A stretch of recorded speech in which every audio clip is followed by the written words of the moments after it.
Hello, night seekers, and welcome to Midnight Scary Storyteller, a place where forgotten tales and gentle voices guide you softly into sleep, wrapped in mystery and shadow. Before tonight's story begins, don't forget to subscribe and tell me, where in the world are you listening from tonight? Leave a comment below. I always love seeing where these midnight stories find their way. Now dim the lights, get comfortable, close your eyes, and let's drift together into the unknown. Back during the pandemic, my mother was diagnosed with a very aggressive form of breast cancer. By the time the doctors found it, it was already far too late. It had spread into her bones, and once we learned that, everything seemed to move faster than anyone was ready for. There are some illnesses that give you time to understand what is happening, even if the ending is still terrible. This was not like that. It felt like one day we were trying to process the diagnosis, and the next day we were being told there was almost nothing left to do. The lockdown made everything worse. It was already a frightening time for everyone. People were separated from family. Travel was difficult. Hospitals had strict rules, and the whole world felt like it had been pulled apart. My mother was all the way across the country from me, and because of the restrictions, I could not go to her. I could not sit beside her bed. I could not hold her hand. I could not hug her. I could not say goodbye face to face. That is something I still struggle with, because when someone you love is dying, every part of you wants to be near them. You want to be useful, even if there is nothing useful left to do. You want them to know you came. You want yourself to know you were there. But I was not allowed that.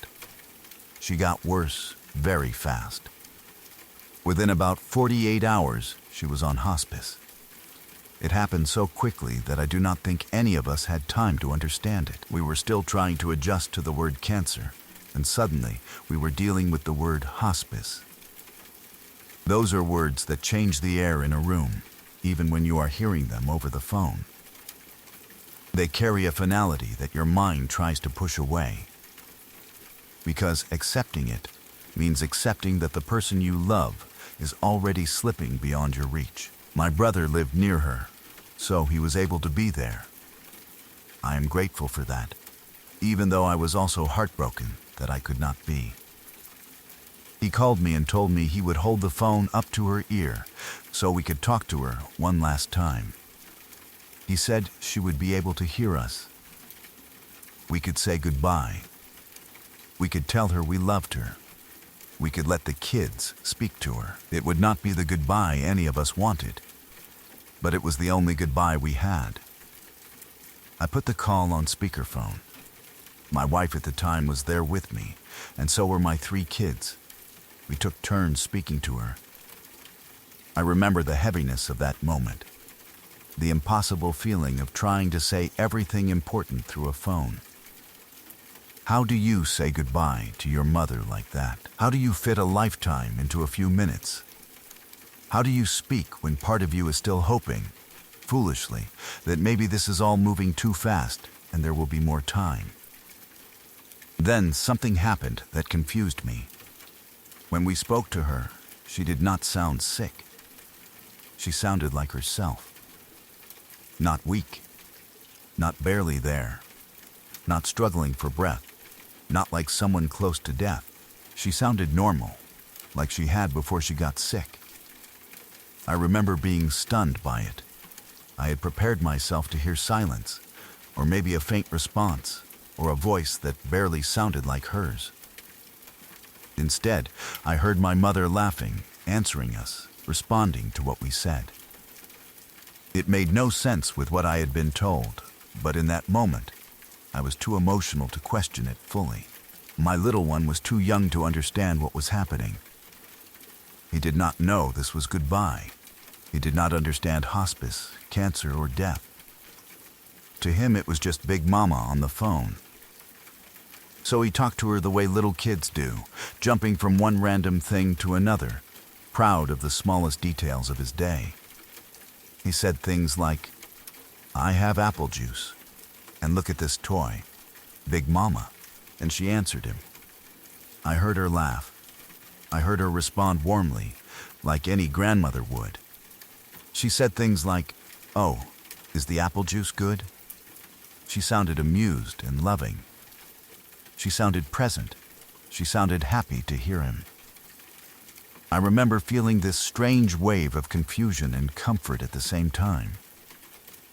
I was devastated because I knew why we were calling, but she sounded so much better than I expected that a part of me wondered if maybe things were not as close to the end as I had been told.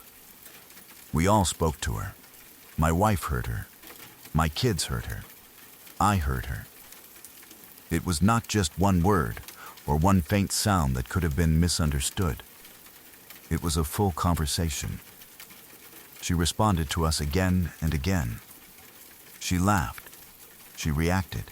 She told us she loved us. And at the end, she said she would talk to us later. That sentence stayed with me. "I'll talk to you later." It felt so normal, so casual, so like something she would say at the end of an ordinary phone call. It did not sound like goodbye. It sounded like a promise. It sounded like she fully expected there to be another conversation after that one. After the call ended, I was emotional, of course, but I was also confused. I had been told she was near the end, and yet she had sounded like herself. Not like someone whose body was failing, not like someone who was barely conscious. I tried to make sense of it.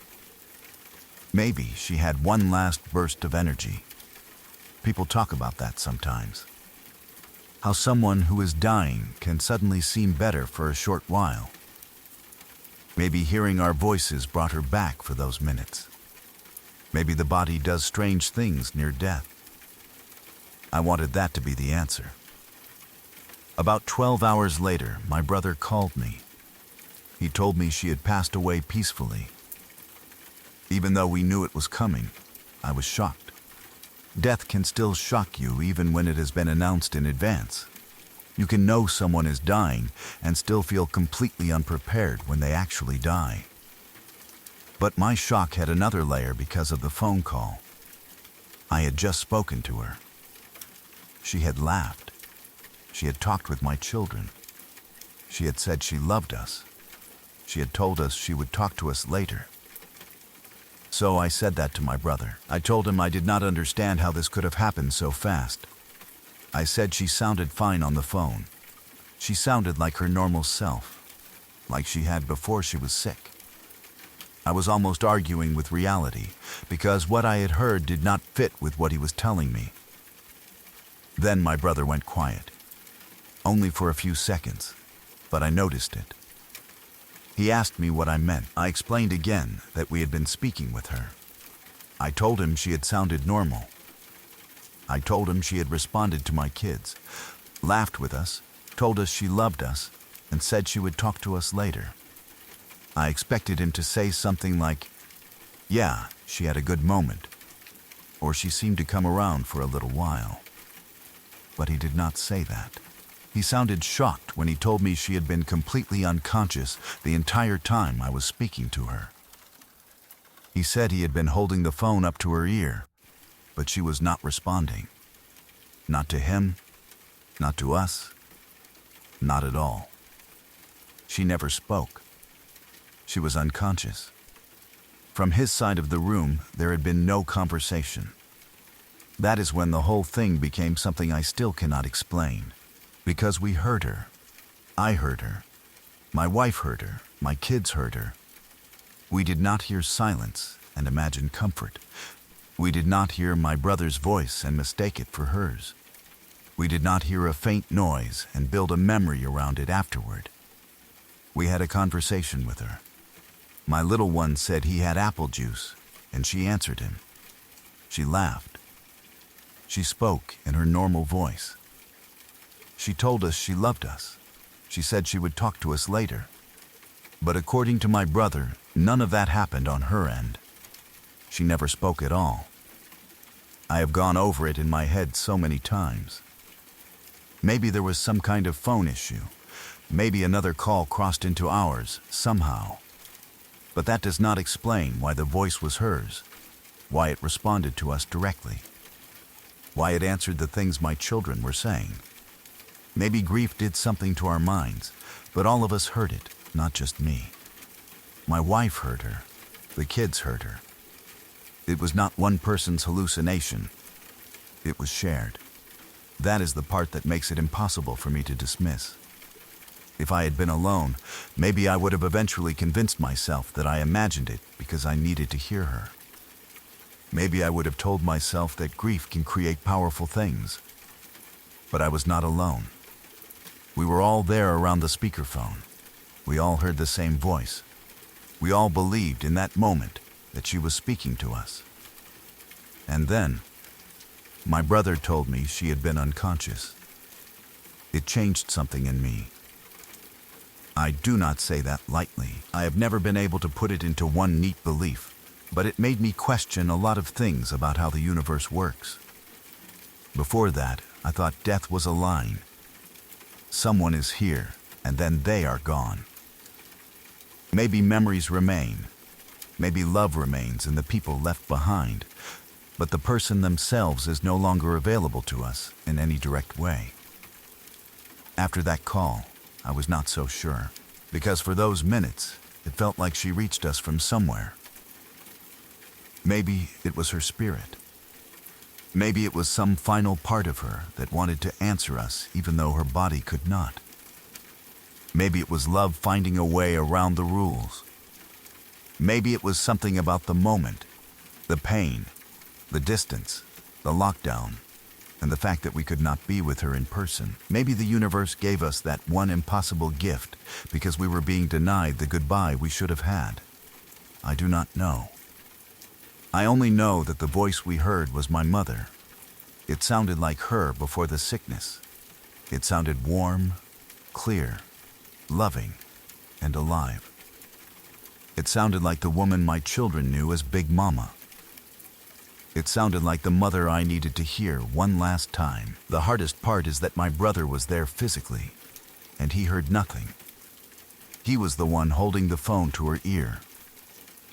He saw her lying there, unconscious. From his side, the call was just us saying goodbye to someone who could not respond. From our side, she was laughing and talking with us. It was like two different realities existed at the same time, separated only by the phone. I have tried to find comfort in it. Some days I do. Some days I think of it as a blessing. She gave us the goodbye we needed. My kids got to hear her respond. My little one, who did not understand death, got to have one last sweet conversation with her about apple juice and toys. We got to hear her say she loved us. We got to hear her promise, in her way, that she would talk to us later. Other days, it unsettles me. Not because it felt evil or frightening, but because it was so impossible. It makes me wonder how much we do not understand. It makes me wonder whether the people we love can still reach us when their bodies no longer can. It makes me wonder if death is not as simple or final as it looks from this side. And it makes me hope.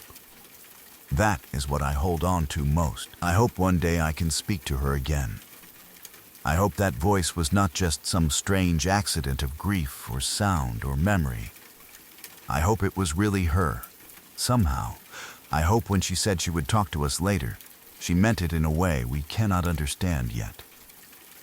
I still miss her. I still wish I had been able to travel across the country and be there with her. I still wish I could have said goodbye in person, held her hand, and looked into her face one last time. The pandemic took that from us, the way it took so many final moments from so many families. But in the middle of that unfairness, we got something strange and beautiful and terrifying all at once. We heard her. Even though she was unconscious, we had a full conversation, even though she never actually spoke. My brother says she was silent the whole time. I believe him. He was there. But I also know what I heard. My wife heard it. My children heard it. And for those few minutes, my mother sounded alive, happy, and full of love. She laughed with her grandchild. She answered us. She told us she loved us. Then, 12 hours later, she was gone. I do not know what happened on that call. I do not know if anyone ever really could. But I know it changed the way I think about death, love, and whatever might exist beyond what we can see. Maybe there are moments when the people we love can still find a way through. Maybe goodbye is not always as final as it feels. Maybe, when love is strong enough, it can cross even the places we think nothing can cross. I hope that is true. Because if it is, then maybe one day, when the time is right, I really will talk to her later.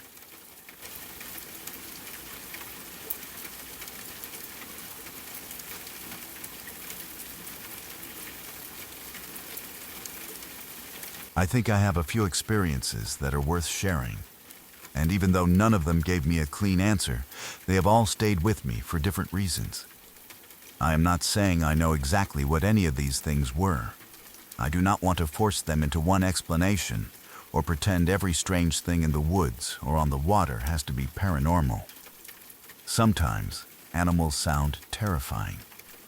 Sometimes water moves in ways people do not expect. Sometimes cameras catch things the human eye misses. I know all of that. But each of these moments had something about it that felt wrong enough to make me stop and wonder.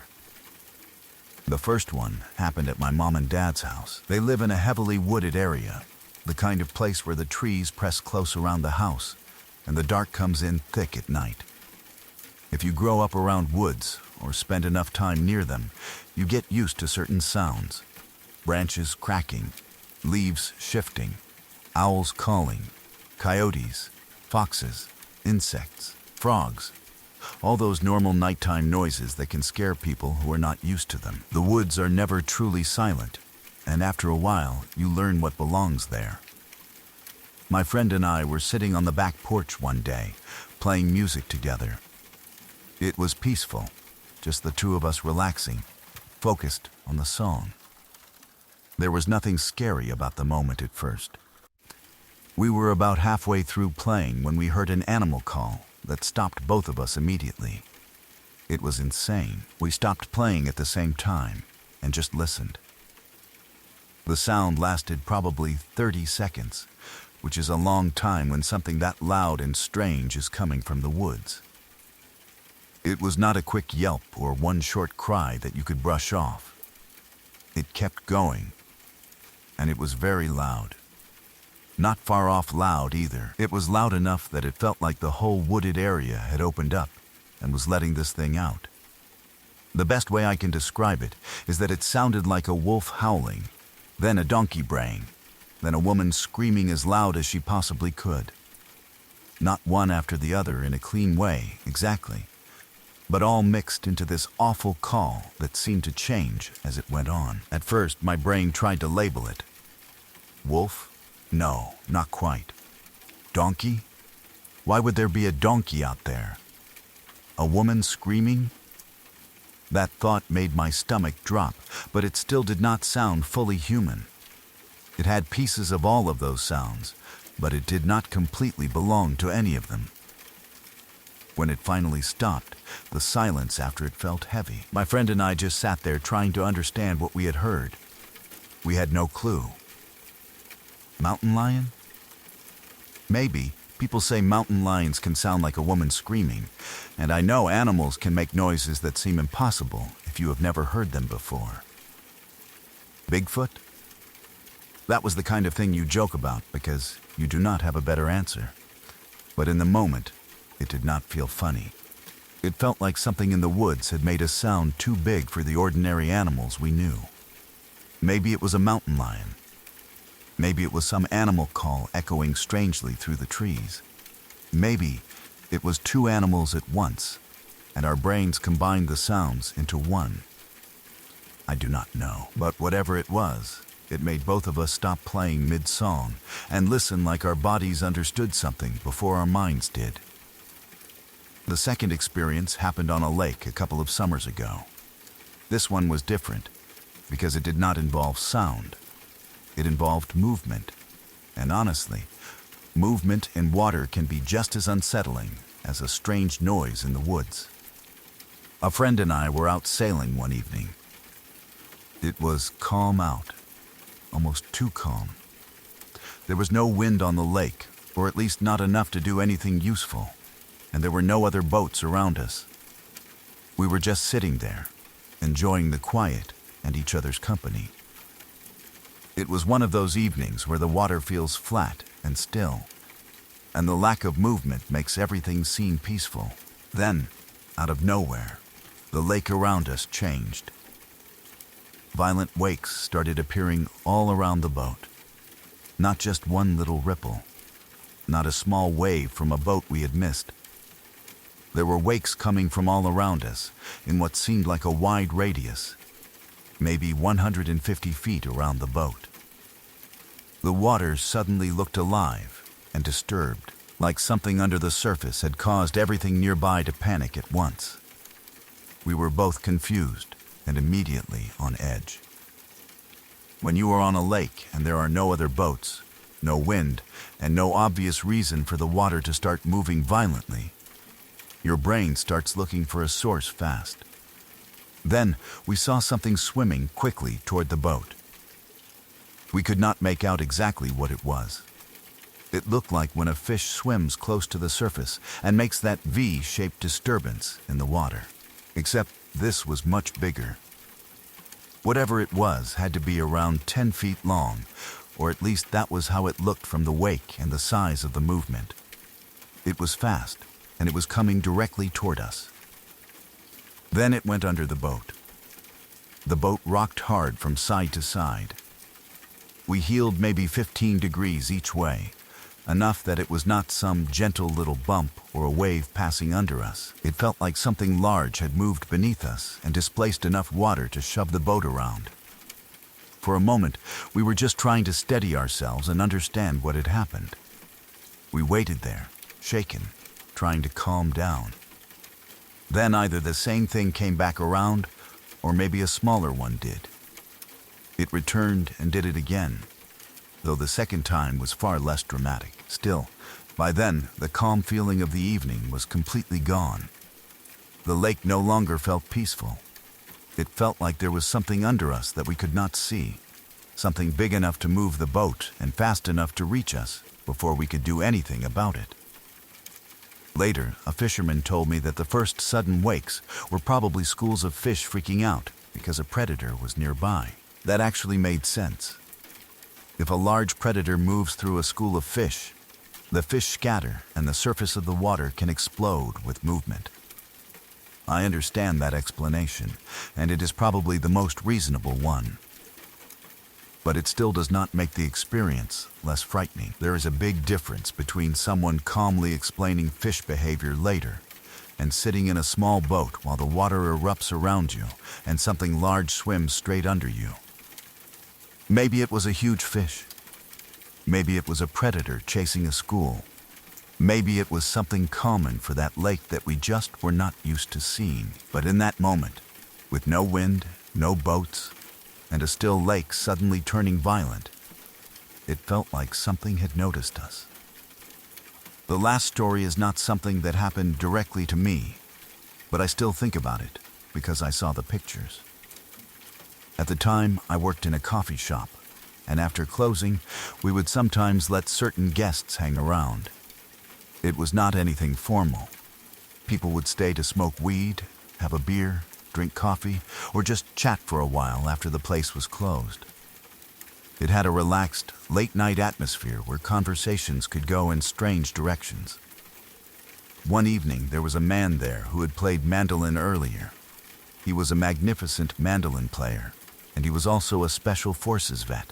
He had a very bold personality, cheeky, and a little unsettling in the way some people are when they have lived through things most others have not. He was asking uncomfortable questions, like how many people I thought he had killed. I tried to be cordial and not feed too much into it. Eventually, we changed the subject to ghosts and the paranormal, which somehow felt less uncomfortable than the conversation before. That was when he told us about something that had recently happened with his dog. He said his dog had started freaking out in the backyard one evening. Not just barking at nothing, but really acting strange. He went outside and saw the dog running around in the same spot, almost like it was chasing its own tail, except it seemed focused on something that was not visible. The dog was circling, darting, reacting like something was there with it. He thought it was weird enough to take out his phone and start taking pictures. Here is the part that made all of us pay attention. In the photos, there were 2 pinpoints of light.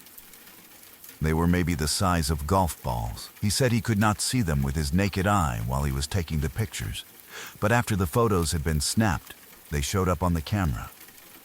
One light was green, and the other was reddish. At first, that sounds like it could be dust, lens flare, reflections, insects, or some camera issue. I know there are plenty of ways cameras can create strange-looking lights, but then we started scrolling through his camera roll. He had taken a lot of photos, maybe 40 or so. In each picture, the lights were in different positions. That was the part that bothered me. They were not fixed in one spot like a reflection from a window or a light source. They moved around the dog. The way they changed position made it look almost like they were teasing it or taunting it, staying just out of reach while the dog reacted to them. In one photo, the green and red lights would be in one place, and the next, they would be somewhere else.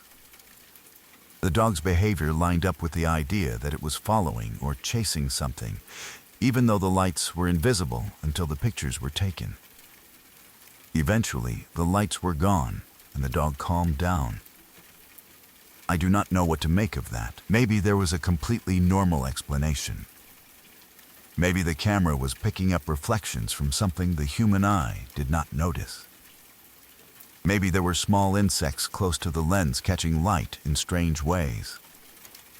Maybe the dog was just worked up about a smell or sound, and the lights were an unrelated camera artifact. I know how easy it is to see meaning in photos after the fact, especially when a story is attached to them. But seeing the pictures made it harder to dismiss completely. There was something strange about the consistency of it. The lights appeared in different positions across multiple images, and the dog seemed to be reacting to the same area of movement.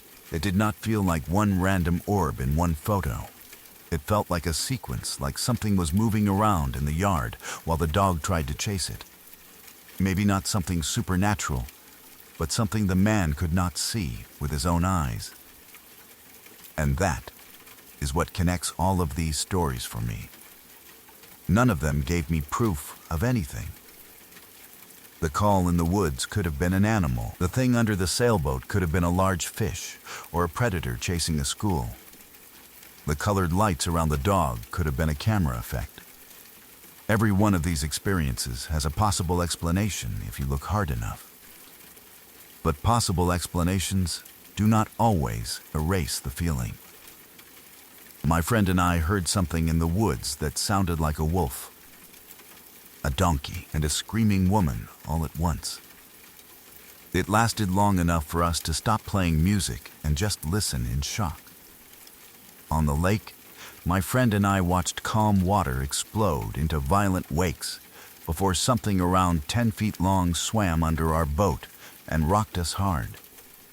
And in that coffee shop after closing, I saw a sequence of photos where 2 colored lights, invisible to the naked eye, seemed to move around a dog that was freaking out in the backyard. Maybe all of it was nature. Maybe all of it was explainable. Maybe the woods, water, and cameras are just better at scaring people than we like to admit. But I still think about those moments, especially the first 2, because I was there for them. I still remember the way that animal call made the air feel different, how it rose and changed into something almost human. I still remember the lake turning violent around the boat when there was no wind and no other boat nearby. And I still remember scrolling through those photos, watching those green and reddish lights change position while the dog reacted as if something real was there. Who knows? That is the only answer I really have. Sometimes strange things happen, and you can spend years trying to decide whether they were paranormal, natural, or just misunderstood. Maybe the truth is boring. Maybe it is terrifying. Maybe it is somewhere in between. I do not know. I only know that all three of those stories left me with the same feeling. The world is a lot stranger than we usually let ourselves believe.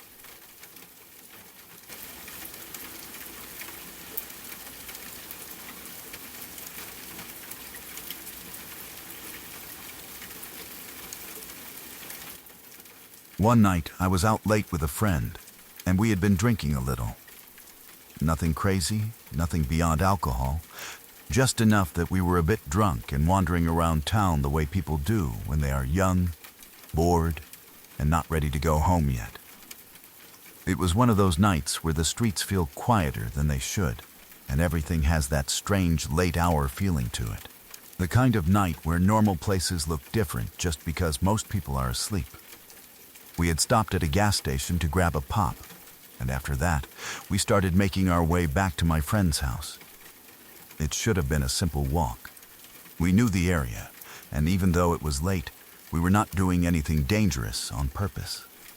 We were just two slightly drunk idiots walking back after getting something to drink. I was relaxed, maybe a little too relaxed, and not thinking about anything scary at all. To get back to his place, we had to cross a bridge. Under that bridge was a swampy area. It was not the kind of place you wanted to hang around at night. During the day, it was just wet, overgrown, and ugly in the way swamps can be. But at night, it felt different. The water below was dark, and the plants and mud and trees around it all seemed to blend into one black shape. You could not really see what was down there. You could only hear the little night sounds that come from places like that. Bugs, water, maybe frogs, maybe something moving through the weeds. Normal stuff, or at least stuff you tell yourself is normal. We were walking across the bridge when I heard a noise. It came from the side of the bridge, or maybe from underneath it. I could not tell exactly where. Sound gets weird around bridges and water. It bounces around. Something beneath you can sound like it is beside you, and something far away can sound much closer. But this noise cut through everything else. It was not just a twig snapping or some animal rustling around. It had a pattern to it, almost like something was trying to make sounds on purpose. I stopped. That was probably the dumb part. Instead of doing the smart thing and continuing across the bridge, I stopped and listened. I was curious, and being a little drunk did not help my decision-making. When you are sober, maybe your survival instinct speaks a little louder. When you are drunk, curiosity gets stronger, and fear takes a second longer to catch up. So I stood there on the bridge, looking toward the darkness below, trying to understand what I was hearing. At first, it sounded like grunting. Not normal animal grunting, though. It was rough and broken and strange. It reminded me a little of the sounds foxes or coyotes can make, but it was not exactly either of those. I live beside the woods, so I know what animals can sound like. I know foxes can scream in ways that make your blood go cold if you are not expecting it. I know coyotes can yip, howl, bark, and make all kinds of eerie noises at night. I know raccoons, possums, and other animals can sound weird too. Animals are not always neat and clean with their sounds. They can sound ugly, hurt, angry, almost human sometimes. But this did not sound right. It was like whatever was under there was trying to talk to me. That is the closest way I can describe it. It did not sound human, but it did not sound fully animal either. It sounded like something making an effort. The noises were ugly and broken, but they had a rhythm that felt almost like speech, like rambling, like nonsense words being pushed out by something that did not know how words were supposed to work. It was not saying anything I could understand, but it felt like it was trying to make sense. That made my stomach tighten. There is a difference between hearing an animal make an odd noise and hearing something that sounds like it is trying to imitate a person. A fox screaming in the distance is creepy, but at least your brain can label it after a second. A coyote yipping in the woods is eerie, but it belongs there. This sound felt like it was coming from the wrong place inside the wrong mouth. Like a fox or coyote had somehow heard a human voice and was trying to copy it, but could only get the shape of speech without the words. My friend heard it too. That mattered because it told me I was not just drunk and imagining things. He came over beside me and listened with me. We both stood there on that bridge, staring toward the swampy darkness, trying to figure out what could be making that sound. I remember feeling that stupid mix of fear and curiosity. I knew something about it was wrong, but I still wanted to know what it was. I wanted the darkness to give me an answer. So I yelled out to it. I yelled, "Is anyone there?" The moment the words left my mouth, I regretted it. Whatever was under or beside that bridge answered with the most horrific screech I have ever heard in my life.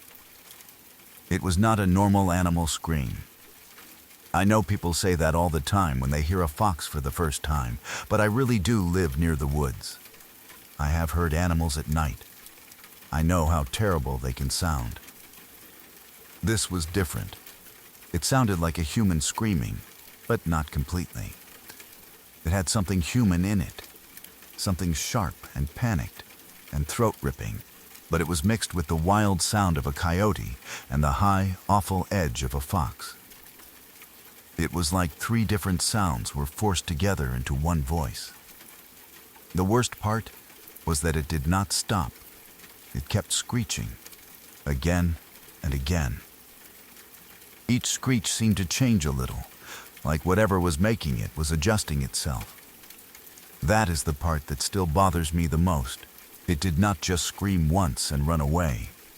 It kept going, and every time it screamed, it sounded like it was trying to get closer to a human scream. Like it had heard my voice, understood that I was human, and was now trying to copy the way humans sound when they are terrified. That thought hit me all at once. It was not just making noise, it was practicing. Maybe that sounds crazy. Maybe it was just a real animal making some horrible series of sounds, and my drunk brain turned it into something more. I know that is possible. But in the moment, standing on that bridge with the swamp below us and the dark all around, it felt like something had answered me with a voice it should not have had. My friend and I did not wait around after that. We ran. We absolutely bolted. There was no conversation. We did not look at each other and weigh our options. We did not try to identify it. We did not try to record it. We did not lean over the bridge to get a better look. That screech ripped every bit of curiosity out of me and replaced it with one very clear thought: get away from the bridge now. My friend's house was still about a 20-minute walk away. We made it back in less than half that time. I do not even remember the run clearly, just pieces of it. Feet hitting pavement. My breathing burning in my chest. The feeling of my body moving faster than I thought it could. Looking ahead and refusing to look behind me for too long. The fear that if I looked back, I might see something coming off the bridge behind us. The fear that the screeching might follow us. The fear that whatever had been under there had only been waiting for someone stupid enough to answer it. We did not slow down until we were far away. When we finally reached his house, we were out of breath and shaken. The alcohol did not matter anymore. Whatever buzz we had was gone, burned off by fear. We tried to talk about it, but what could we even say? We had both heard it. We both knew it did not sound right. We both knew I had called out, and then something had answered with that awful scream.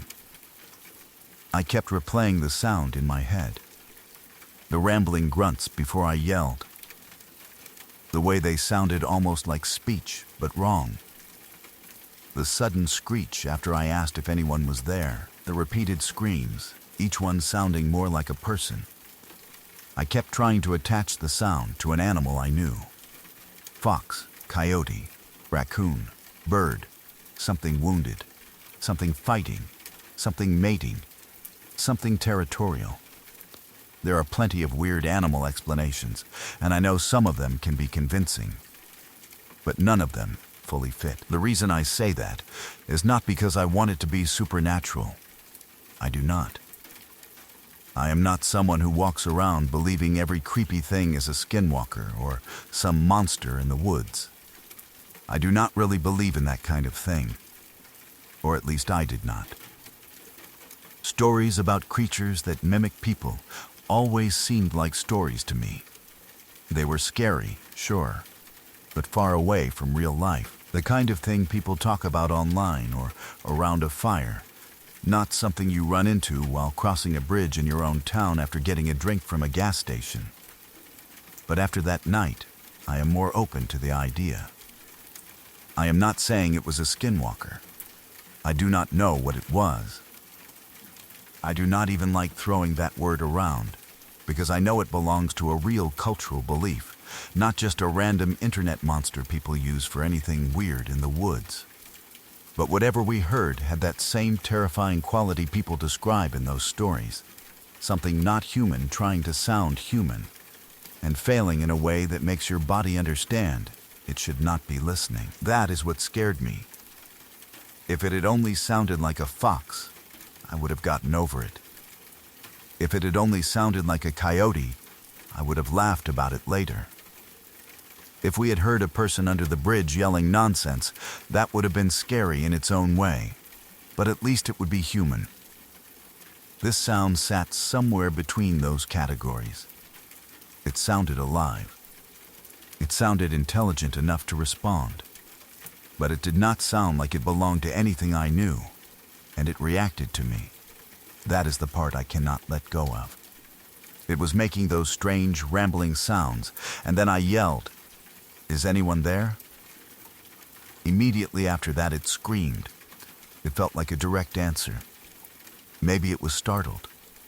Maybe I scared an animal, and it reacted. That is the most reasonable explanation. But the way it kept screaming afterward, changing and repeating, made it feel less like panic and more like a response. A warning maybe, or a mockery, or an attempt. I still wonder what would have happened if we had stayed. Would it have come out from under the bridge? Would we have seen an animal crouched in the swamp, eyes reflecting in the dark? Would we have found some drunk person messing with us? Would the sound have stopped the second we got close? Or would we have seen something that would have been much worse than not knowing? I am glad we ran. People in scary situations always think later about what they should have done. I should have recorded it. I should have shined a light down there. I should have gotten proof. I should have been braver. But honestly, no, I do not think that anymore. In that moment, running was the smartest thing we could have done. Whatever that sound was, we did not owe it our curiosity. The bridge itself became different to me after that. It was no longer just part of the walk back to my friend's house. It was the place where we heard something trying to talk from the swamp. It was the place where my dumb curiosity made me call out into the dark. It was the place where something answered with a scream that sounded more human each time it repeated. Even if I crossed it again in daylight, I would still remember the black space underneath and wonder what had been down there. I know people will probably say it was an animal. Maybe it was. Maybe there is some perfectly normal creature that can make a sound exactly like a coyote, a fox, and a human scream all twisted together. Maybe the echo under the bridge distorted it. Maybe the swamp and the water changed the way the sound carried. Maybe the alcohol made everything more intense. Maybe fear did the rest. But my friend heard it too. And he ran with me. That matters. We both heard the same wrongness in it. We both understood, without needing to say it, that the sound was not something we wanted to investigate. We both went from curious to terrified in the space of one scream. His house was 20 minutes away, and we reached it in less than 10 because every instinct in us said not to stay near that bridge. I do not know what was under there. I do not know if it was an animal, a person, something injured, something angry, or something I would rather not understand. I only know that it made sounds like it was trying to talk, and when I called out, it answered with a screech that sounded like it was learning how to scream like a human being. I have heard animals in the woods all my life. I have heard foxes scream. I have heard coyotes. I have heard enough night sounds to know that nature can be creepy without being supernatural. But I have never heard anything like that before or since. And if I ever hear it again, I will not stop to listen. I will not call out. I will not ask if anyone is there. I will run.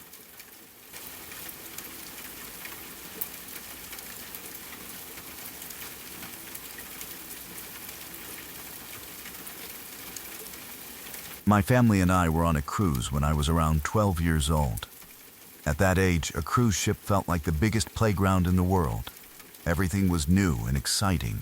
There were endless hallways, staircases, elevators, decks, restaurants, pools, lounges, and little hidden places where kids could meet up and wander around while the adults did whatever adults do on vacations. It felt safe because we were on a ship full of people, and it felt exciting because once you made friends, the whole place became yours to explore. Like kids usually do on cruises, I made a few friends pretty quickly. None of us knew each other before the trip, but that did not matter. When you are a kid in a place like that, friendships form fast. You meet someone your age, run around together for a few hours, and suddenly they feel like people you have known forever. We had our own little hangout spots around the ship, places where we would meet up before deciding where to go next. We would run through the corridors, take elevators, go up and down staircases, and explore different decks like we were on some huge adventure. That night, it was already dark, and we were out at sea. There is something strange about a cruise ship at night. During the day, everything feels bright, busy, and cheerful. People are everywhere. There is music, food, laughter, sunlight on the water, and the constant feeling of vacation. But after dark, especially when you go to the quieter parts of the ship, the mood changes. The ocean becomes this endless black space around you. The ship still has lights, but beyond the railings there is nothing. No land, no streetlights, no houses, just water and darkness in every direction. As kids, that only made it more exciting. We decided to go out to the top deck near the front of the ship. I do not know why exactly. Maybe we wanted to see the ocean from up there. Maybe we wanted to feel the wind. Maybe it just felt like the kind of place kids would dare each other to go at night. The top front part of the ship was empty when we got there. No adults were standing around. No crew members were nearby. No other passengers were out there. It was just us, the deck, the wind, and the open sea. That should have made me feel a little nervous, but at 12, I was more curious than cautious. I walked out ahead of my friends, going as far forward as I could, right up to the railing. I wanted to look out at the ocean. I remember the dark water stretching ahead of the ship and the feeling of being very high above it. The wind was probably stronger there, and the ship's movement was more noticeable. At night, the front of a cruise ship can feel like the edge of the world. Everything behind you is bright and human, full of noise and life, but everything in front of you is just black water and sky. My friends were behind me, following it first. Then, they stopped. I did not notice right away. I was looking out over the railing, focused on the ocean. Then I heard them say my name. There was something in their voices that made me turn around immediately. They were not joking. They were not calling me back casually. They sounded tense, confused, scared. When I looked at them, they were staring past me. Then they pointed. They pointed to something beside me. I turned and looked. There was a figure standing there. A tall, shadowy figure. I had not seen anyone when I walked out there. I swear I had not. The deck had been empty. I had gone right up to the railing, and there was no one standing beside me. There was no one leaning against the rail, no person walking near us, no adult quietly watching the ocean. I would have noticed. The space was open enough, and I had walked straight into it. But now, suddenly, there he was. I say he because that was the feeling I got. I could not see his features clearly, but the energy felt male. He was taller than me, much taller from my 12-year-old perspective, and he had the shape of a man. He looked like a dark shadow, almost like the light around him did not catch on him properly. I could make out that he was wearing a hat, but not much else. His face was not clear. His body was there, but it did not feel fully normal. It felt like looking at a person made of darkness, standing in the middle of a lit ship. For a second, I just stared. That is the part that feels strange when I remember it. I did not scream right away. I did not even fully understand what I was seeing. I looked at him because he was suddenly there, right beside me, and my mind needed a moment to catch up. He was so close that if he had been a normal passenger, I would have felt embarrassed for not noticing him earlier. But everything about him felt wrong. Not violently wrong, not monstrous, just wrong in a quiet, impossible way.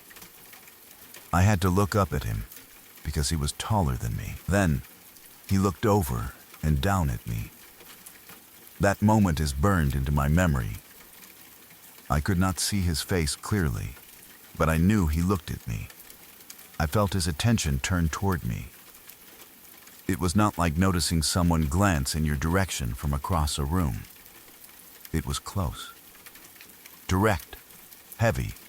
He had been standing beside me, silent and still. And then he turned his head down toward me as if he had only just decided to acknowledge that I was there. That was all it took. I ran. I did not ask who he was. I did not wait for my friends. I did not try to be brave. I did not think about whether he was a passenger, a crew member, a trick of the light, or something else. My body reacted before my mind could come up with any questions. I booked it as fast as I could back toward the lit decks. I ran like I had never run before. There is a special kind of fear that hits you when you are a child and you realize an adult, or something shaped like an adult, is suddenly too close. It is not just fear of a ghost. It is the fear of being small, alone at the edge of a ship, with the ocean in front of you and something unknown beside you. 1 second I was looking out at the water, feeling curious and free. The next second I was sprinting away from a shadowy man in a hat who had appeared out of nowhere and looked down at me. I did not stop running. I ran back across the deck, away from the front of the ship, toward the brighter areas. Then down levels. Many, many levels. I do not remember the exact route because I was not thinking clearly. I just wanted distance between me and whatever I had seen. Stairs, corridors, decks, turns, whatever was in front of me, I took it. My friends ran too. We did not slow down until we got back to our usual hangout spot, the place that felt familiar and safer. Only when we finally stopped did we catch our breath. My heart was pounding. I was scared, confused, and embarrassed all at once. Part of me wanted someone to laugh and say they had been joking. Part of me wanted to believe it was just a normal man who had walked up while I was not paying attention. But I knew I had not seen him before. I had walked out to the railing first. I had looked around. No one else had been there. So I asked my friends where he had come from. I told them I swore I did not see anyone there when I walked up. They said, "I don't know. He just appeared." That answer scared me more than if they had said he walked up behind me. If they had seen him come from somewhere, then maybe it would have been explainable. Maybe he had been a passenger in dark clothes. Maybe he came through a door or stepped out from a shadowed section of the deck. Maybe I was too focused on the ocean and missed him. But my friends had been behind me, watching the space where I was standing, and they did not know where he came from either. To them, he had just appeared beside me. That was what made it impossible to forget. I have tried to explain it over the years. Maybe the lighting was strange. Maybe a man was already there, and I somehow did not see him. Maybe the hat and dark clothing made him blend into the night until my friends pointed him out. Maybe he was a crew member or another passenger who thought we were not supposed to be there and quietly approached. Maybe, from my frightened 12-year-old perspective, he seemed more shadowy and strange than he really was. Those explanations are possible, but they do not fit the way it felt. They do not explain why none of us saw him arrive. They do not explain why he was suddenly standing right beside me when the deck had been empty seconds before. They do not explain why he said nothing. A normal adult finding kids alone near the front of a ship at night would probably say something. He might tell us to go back inside, ask where our parents were, or warn us not to be there. But this figure did not speak. He did not wave. He did not act surprised. He only stood there, tall and dark, then looked down at me. And I ran, because every part of me knew I should. The hat is another detail that sticks with me. I could not see his features, but I remember the shape of the hat. It made him look older somehow, like he belonged to another time, or like he had stepped out of a place that was not part of the cruise ship at all. That may be my memory adding feeling to the image after all these years, but I do not think so. The hat was one of the first things I noticed, and it made the figure feel even less like an ordinary passenger. There was also the location.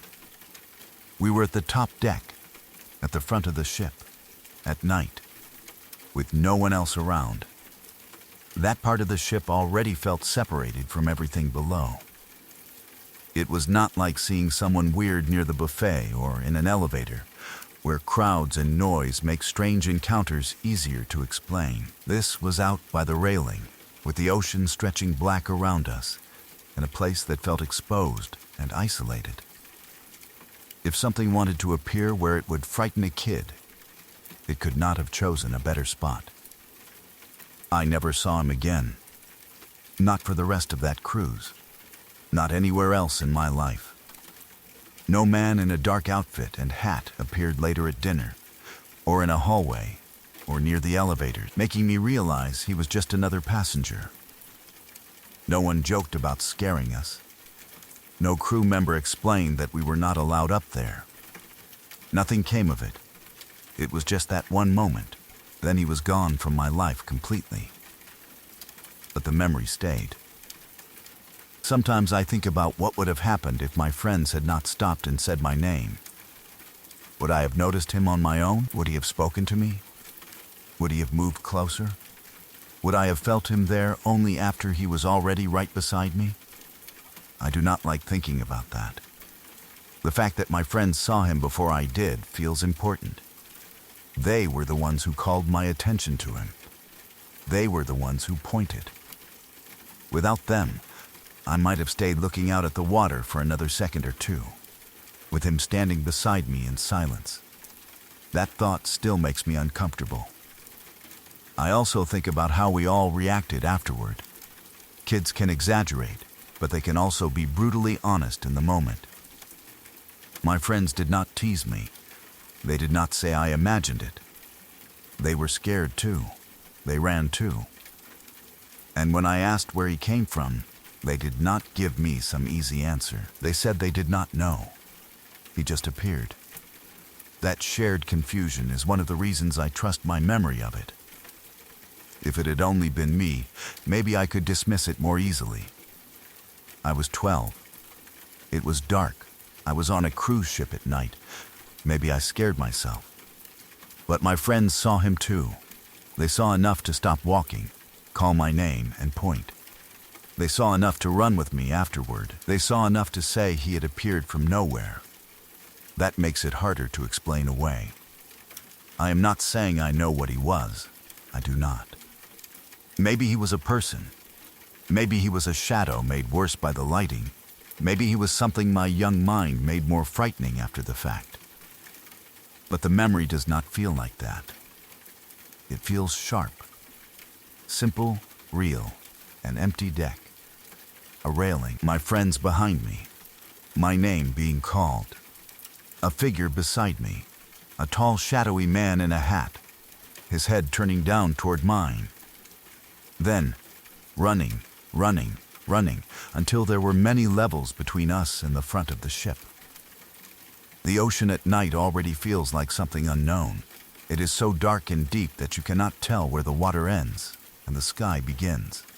Standing at the front of a ship, looking into that darkness, makes you feel like you are facing something much bigger than yourself. Then, to have a figure appear beside you in that same darkness, silent and taller than you, with no clear face and no clear source, is the kind of thing a kid never forgets. I have not seen him since. I hope I never do. I do not know if he was a ghost, a shadow, a stranger, or something else entirely. I only know that one night on a cruise ship, when I was 12, my friends and I went to the top front deck after dark, and we thought we were alone. I walked to the railing to look out at the ocean. My friend stopped behind me, said my name, and pointed beside me. And when I turned, there was a tall, shadowy man in a hat standing right next to me. He looked down at me, and I ran.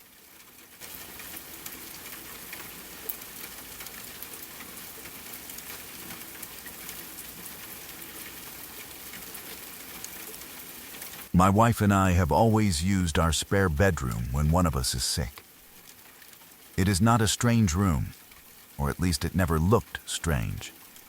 It was just the extra bedroom in the house. The place where one of us could go if we were coughing too much, tossing and turning, running a fever, or just needed to keep from waking the other person all night. A lot of couples do that. It is practical. If one person is sick, they sleep in the spare room for a night or two, so the other person can get some rest. That was all it was supposed to be. I never thought there was anything wrong with that room. It did not have a dark history that I knew about. It did not feel cold every time I walked in. There were no strange stains on the floor. No old furniture with creepy stories attached to it. No obvious reason to feel uncomfortable. In the daytime, it was just a normal spare bedroom. Quiet, plain, and useful. Maybe it felt a little separate from the rest of the house, the way spare rooms often do, because no one really lives in them full time. But that was not enough to make me suspicious. Then one night, I got sick and slept in there. I do not remember exactly what I had. Maybe a cold, maybe a fever. Maybe one of those miserable nights where your body aches and you cannot get comfortable no matter how many times you turn over. I only remember that I used the spare bedroom so my wife could sleep without being disturbed. I probably went in there with tissues, water, maybe medicine, and that dull, sick feeling that makes everything seem heavy and uncomfortable. At some point I fell asleep. Then I had the dream. In the dream, a skeleton was lying on top of me. That is the clearest part. There was a skeleton in the bed, and it was not beside me or across the room. It was on top of me, pressed down over me like a dead weight. I do not remember a long sequence leading up to it. I do not remember a story around it or a strange dream setting. It was not one of those dreams with changing places, random people, and nonsense details. The image was simple and horrible. I was in that bed, in that room, and a skeleton was lying on me. The feeling was awful. It was not just seeing bones. It was the weight of it, the closeness. The sense that something dead was sharing the bed with me, not peacefully, not symbolically, but physically. It felt like being pinned beneath death itself. I had that trapped feeling dreams can give you, where you want to move but cannot, want to push something away but your body will not cooperate. I remember the dread more than the exact details. A skeleton on top of me, pressing down, and me unable to get away from it. When I woke up, I was shaken. But I also told myself it was because I was sick. That was the easiest explanation, and honestly, it made sense at the time.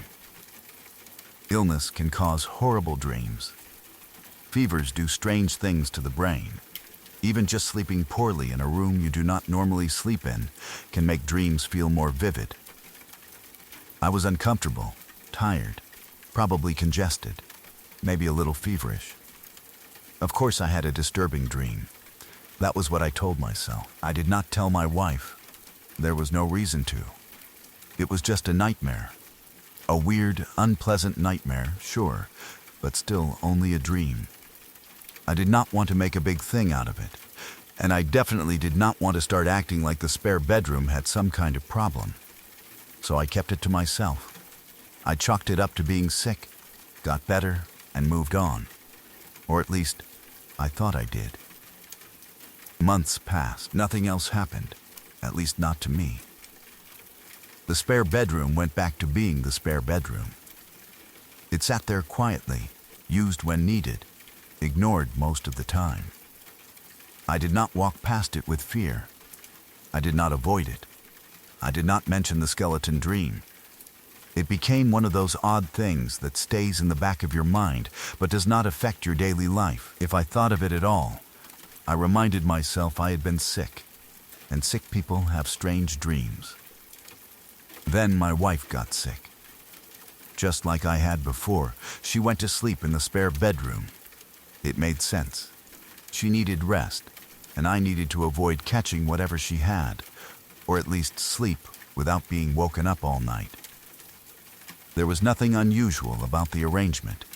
She went into the spare room, and I slept in our room. The next morning, she told me something that made my stomach drop. She said she had kept having nightmares about a dead body in the bed with her. I remember the feeling that went through me when she said it. It was not just surprise. It was that cold, sinking feeling you get when something private and unexplained suddenly connects to something else. I had never told her about my dream. I had never mentioned a skeleton in that room. I had not joked about it, hinted at it, or said anything that could have planted the idea in her mind. She had no reason to dream about a dead body in that bed because of anything I had said. But she did. Her nightmare was not exactly the same as mine, but it was close enough to feel impossible. I had dreamed of a skeleton lying on top of me in the spare bed. Months later, she slept in the same room while sick and dreamed of a dead body in the bed with her. Different image, same idea, death in the bed, a body in the bed, something dead sharing that space with whoever slept there. That was when I told her what had happened to me. I told her about my dream from months earlier. I told her I had been sleeping in that room while sick, and I dreamed a skeleton was lying on top of me. I told her I had never said anything because I thought it was just a sickness dream. I could see the same unease on her face that I felt. It is one thing to have a nightmare in a spare room. It is another thing to find out your spouse had a very similar nightmare in the same room and never told you. We both tried to be reasonable about it. The obvious explanation was that we were both sick when it happened. Maybe illness caused nightmares for both of us. Maybe the spare room was less comfortable than our regular room, and bad sleep led to bad dreams. Maybe there was something about the bed, the mattress, the smell of the room, or the way the light came in that made both of us sleep strangely. Maybe being sick makes people dream about death because the body feels weak and uncomfortable. There were explanations, and none of them were impossible, but the similarity was hard to ignore. If she had dreamed about being late to work, or falling, or losing her teeth, I would have thought nothing of it. If I had dreamed of a skeleton, and she dreamed of a storm or a stranger, there would be no connection. But we both dreamed about a dead presence in that bed, in the same room, while using it for the same reason, and I had kept my dream completely to myself until after she told me hers. That made the room feel different. Before that, it had been a neutral space. After that conversation, it felt like a place that might have been holding something. Not something dramatic or loud. Not the kind of haunting where doors slam and voices shout your name. More like a residue, a heaviness. Something connected to illness, sleep, and death.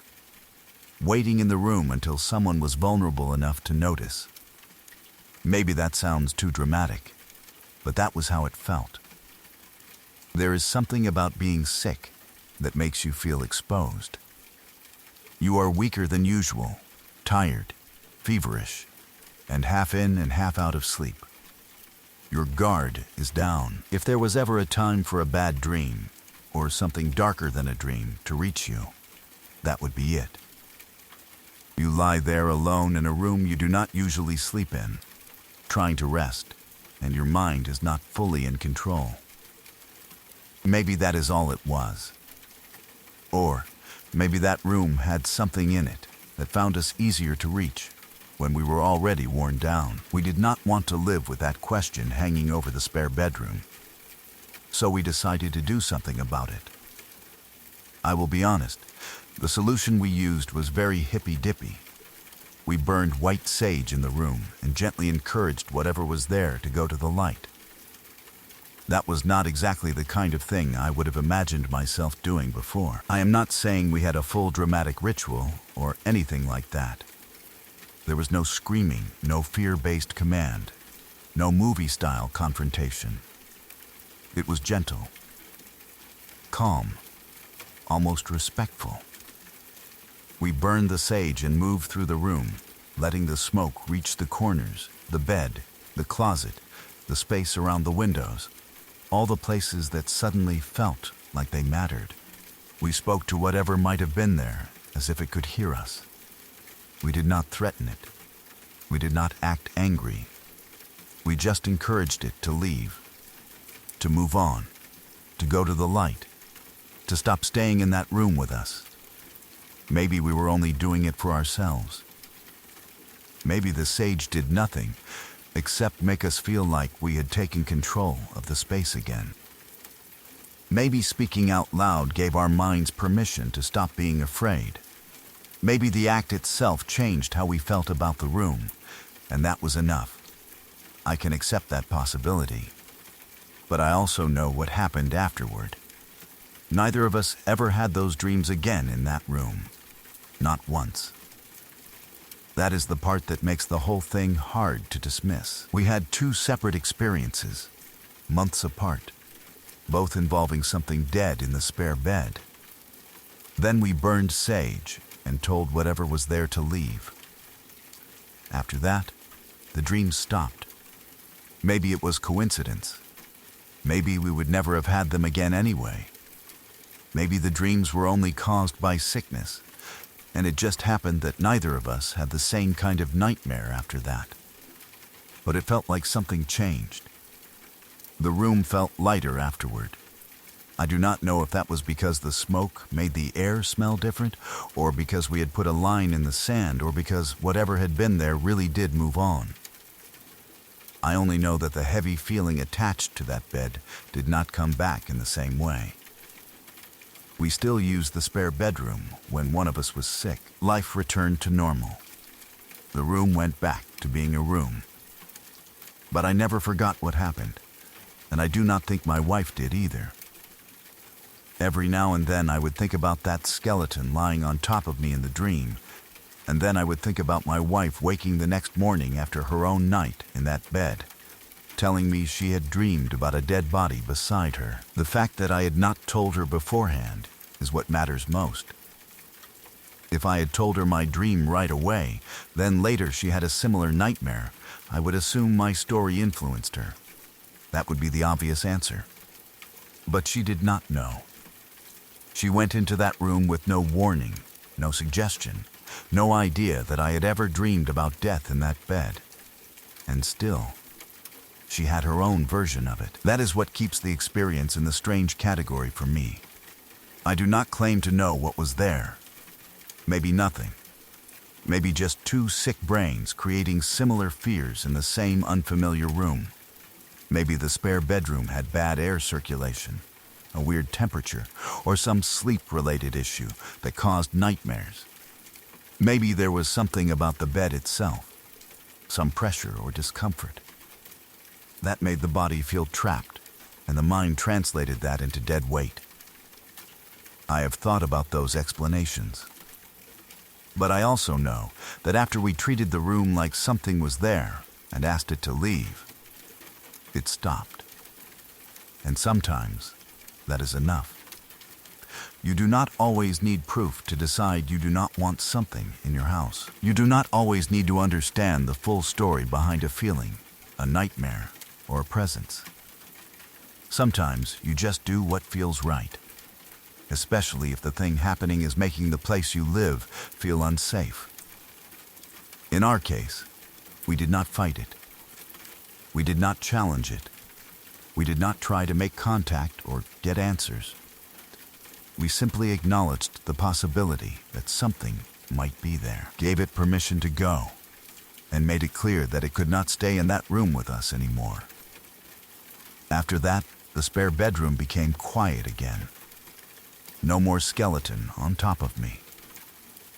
No more dead body in the bed with my wife. No more sickness dreams that felt too specific to be random. Maybe the whole thing was nothing more than two nightmares and a little smoke. But I have never been completely convinced of that. Because I know the look on my wife's face when she told me what she had dreamed. I know the cold feeling I had when I realized it matched the dream I had kept secret. I know how wrong it felt that both of us, months apart, slept in that same spare room while sick and dreamed of death in the bed with us. And I know that once we told whatever was there to go to the light, neither of us ever had that dream again.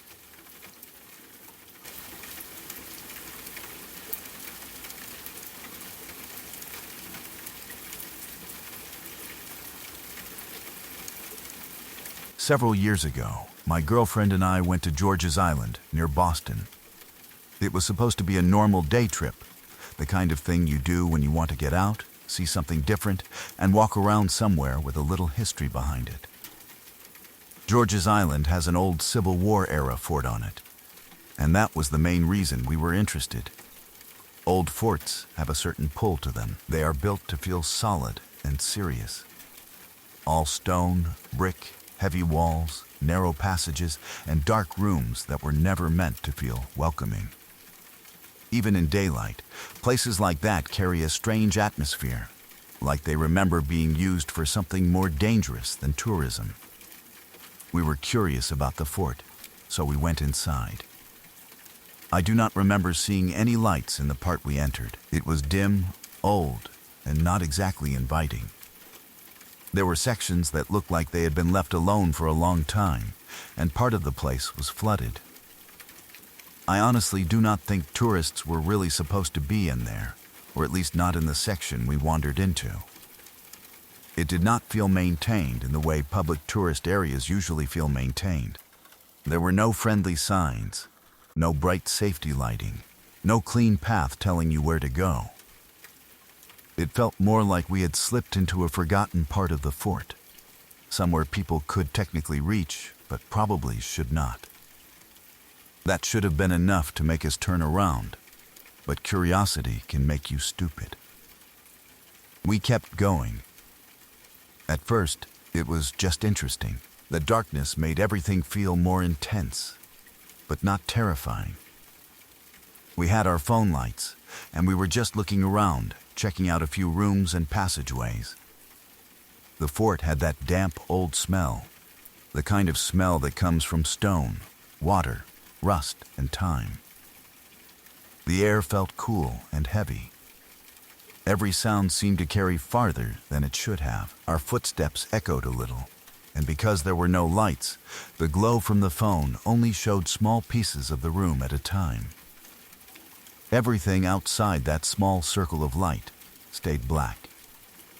That is what makes exploring places like that feel both exciting and uncomfortable. You can only see what you point the light at. The rest of the space becomes whatever your mind wants it to be. A doorway looks deeper than it is. A corner seems to move when your hand shifts. A puddle reflects the light in a way that makes it look like something is watching you from the floor.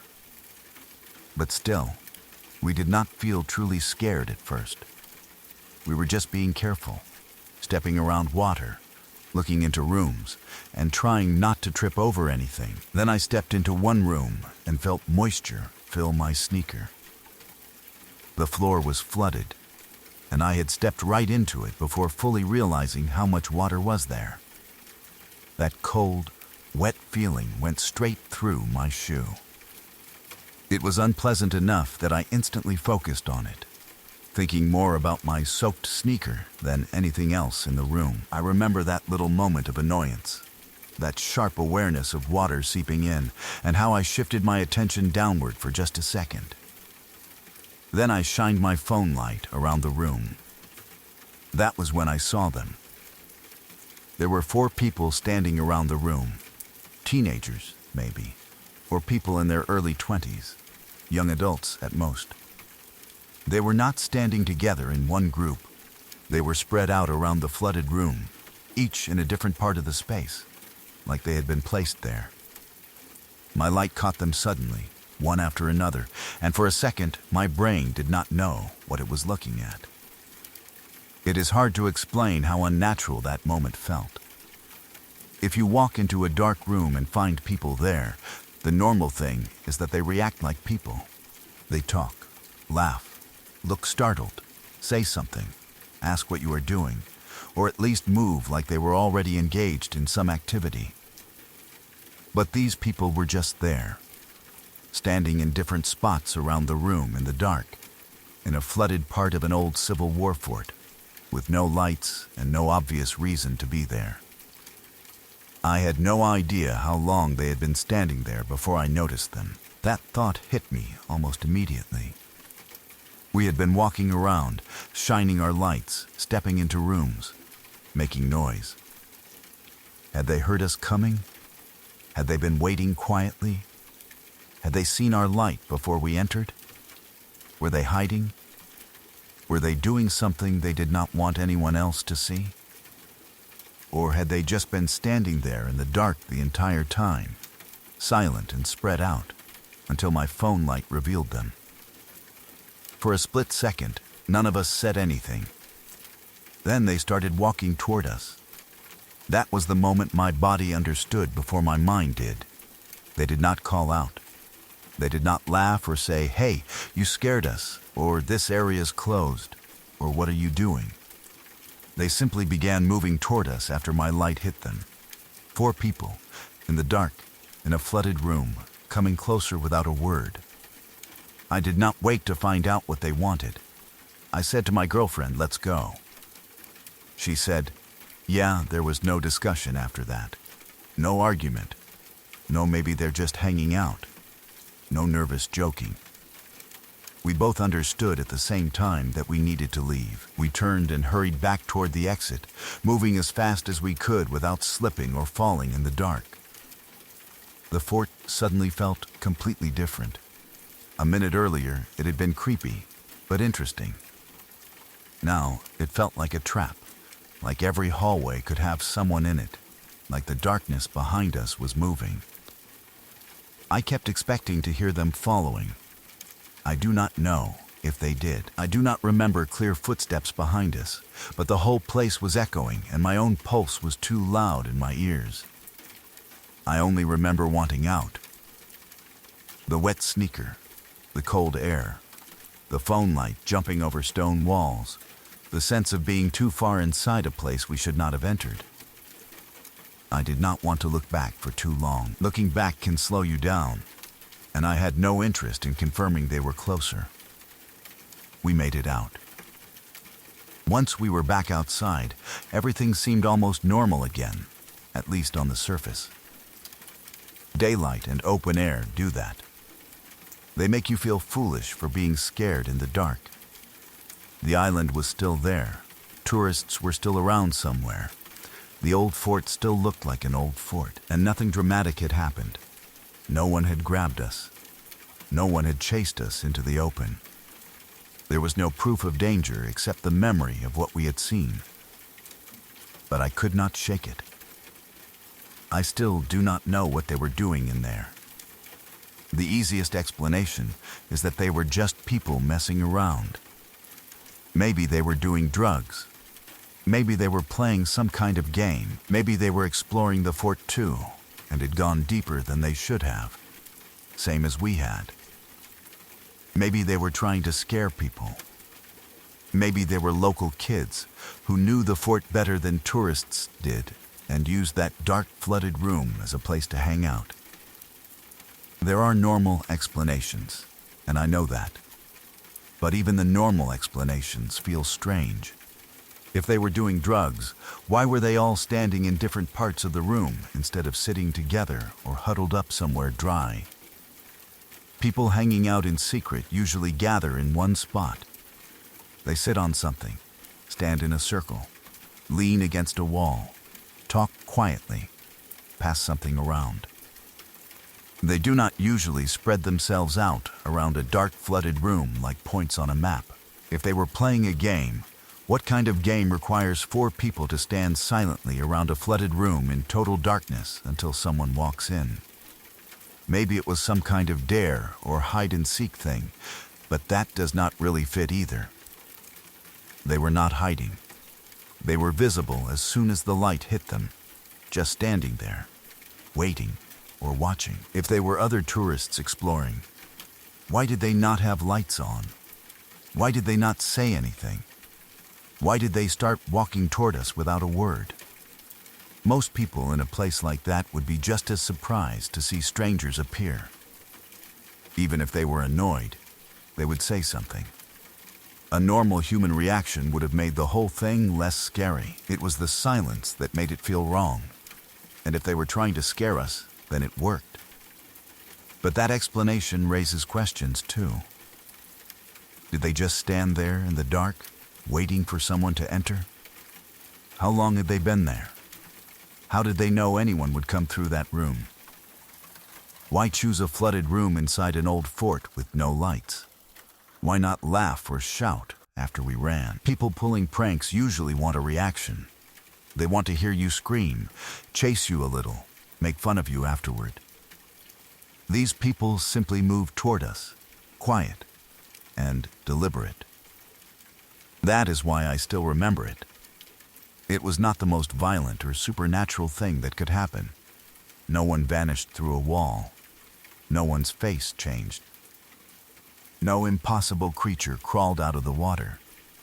It was just 4 young people in a place where they should not have been, acting in a way that did not feel right. But sometimes that is scarier than a ghost story, because it is real enough to be dangerous. Human beings standing silently in the dark can be worse than any haunted legend. The setting made it worse too. An old Civil War-era fort is already unsettling. It was built for defense, for war, for confinement, for men moving through stone corridors with weapons and fear. Add darkness, flooding, and silence, and the place starts to feel like it belongs to the past more than the present. You begin to understand how easy it would be for something bad to happen there without anyone outside noticing right away. We were in a room where tourists probably were not supposed to be. It was dark. It was partially flooded. We were relying on a phone light. There were 4 of them and 2 of us. They were spread out around the room, and when we noticed them, they began walking toward us. That is enough. You do not need a full explanation to know when it is time to leave. I think about my girlfriend's response sometimes. I said, "Let's go." And she immediately said, "Yeah, that tells me she felt it too." There was no need to explain. She had seen enough. Whatever those people were doing, neither of us wanted to be part of it. Looking back, I am glad I did not confront them. A younger or dumber part of me might have asked, "What are you doing?" or tried to act tough, or stood there waiting for an answer.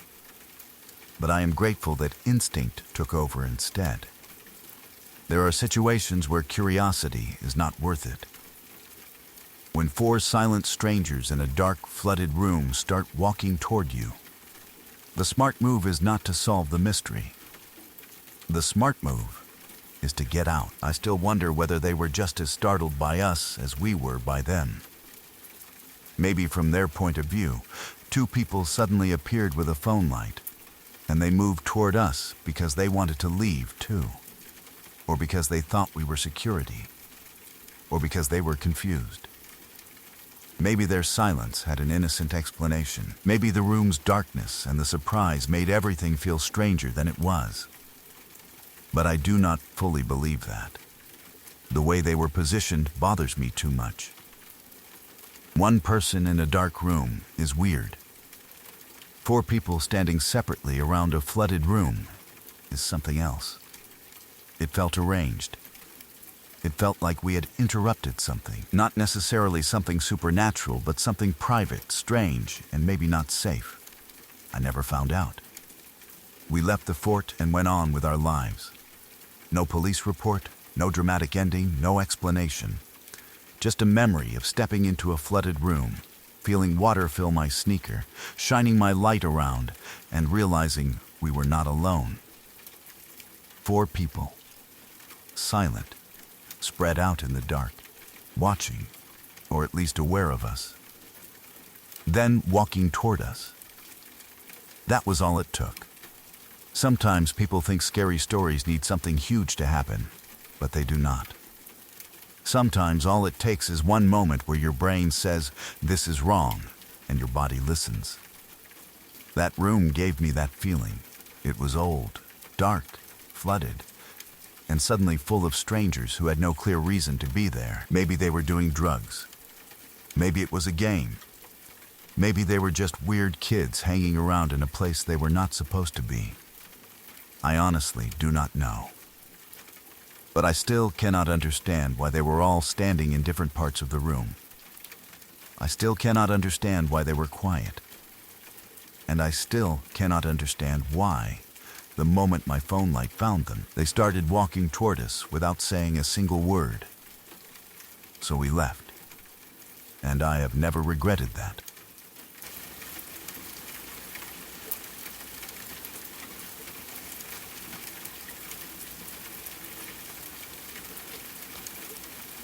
A few years ago, before the old Linda Vista Hospital in East Los Angeles was demolished, I decided to visit the area out of curiosity.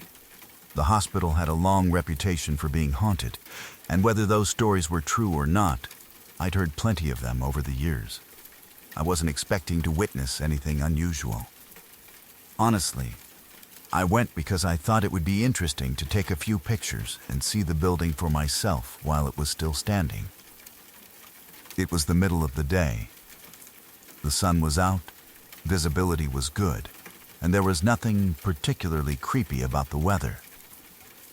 If anything, it felt like the least likely time to experience something strange. I brought my phone and spent some time taking pictures around the area. Part of the fun was joking with myself about whether I'd accidentally capture something unusual in one of the photos. Like a lot of people who visit places with haunted reputations, I figured I'd look through the pictures later, just in case. I wasn't taking the ghost stories too seriously. At least, not at first. Near the hospital was a skate park, with a few benches overlooking the area. After walking around for a while, I sat down on one of those benches to rest for a few minutes, while continuing to take pictures. I had my camera pointed toward the old hospital, carefully framing another shot. After snapping the photo, I lowered the camera and looked up. That's when I saw it. Directly across the street stood a figure unlike anything I'd ever seen before. It looked vaguely human in shape, but its appearance was completely unnatural.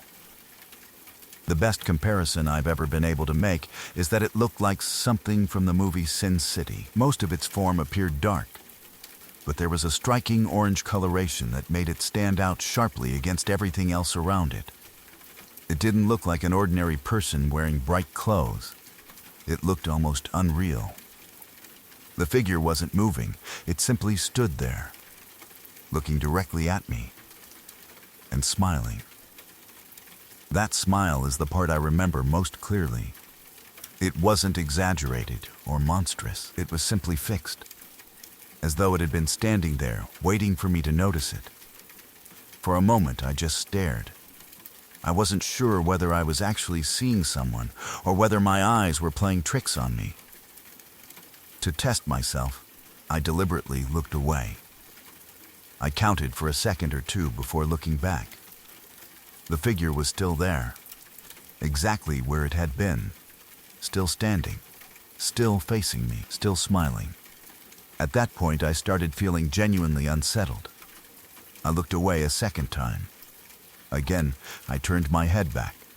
It hadn't moved. The figure remained completely still, watching me from across the street. By now, I couldn't convince myself that it had simply been a quick glance or a visual illusion. I was seeing something. Whether it was a person or something else, I had no idea. Trying one last time, I looked away again. When I turned back for the third time, it was gone. Completely gone. There was no one standing there. No one walking away. No nearby doorway where someone could have stepped inside. Nothing. The spot where the figure had been only seconds earlier was completely empty. I sat there, trying to process what had just happened. Part of me wondered whether I had somehow imagined the entire thing. The experience had been so unusual that I immediately wanted to tell someone about it. I pulled out my phone to send the pictures I'd been taking to my Tia. Before I could send anything, something strange happened. My phone suddenly shut off. Not because the battery was dead. It simply powered down. I tried turning it back on. Nothing. I tried again. Still nothing.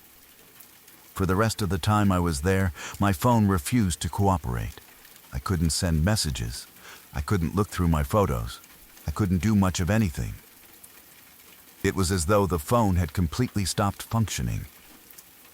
At first, I assumed it had simply crashed. Technology does that sometimes. Phones freeze. Batteries fail. Software glitches happen. So I didn't immediately connect it to what I had just seen. Eventually, I gave up trying to fix it and headed home. The strange part came later. Once I got back home, my phone suddenly started working again. Everything seemed perfectly normal. It powered on without any problem. I immediately went to check the pictures I'd taken that afternoon. I wanted to see whether the figure had accidentally appeared in one of them. Maybe I'd captured something without realizing it. Instead, every single photo from that visit was gone. Not just the pictures of where I'd seen the figure. Every photo I had taken that day had disappeared. There was nothing left. I couldn't believe it. I searched through my gallery multiple times, thinking perhaps they'd somehow been saved in another folder. Nothing. They were simply gone. The combination of events has stayed with me ever since. First, I saw the strange orange figure. Then my phone stopped working entirely.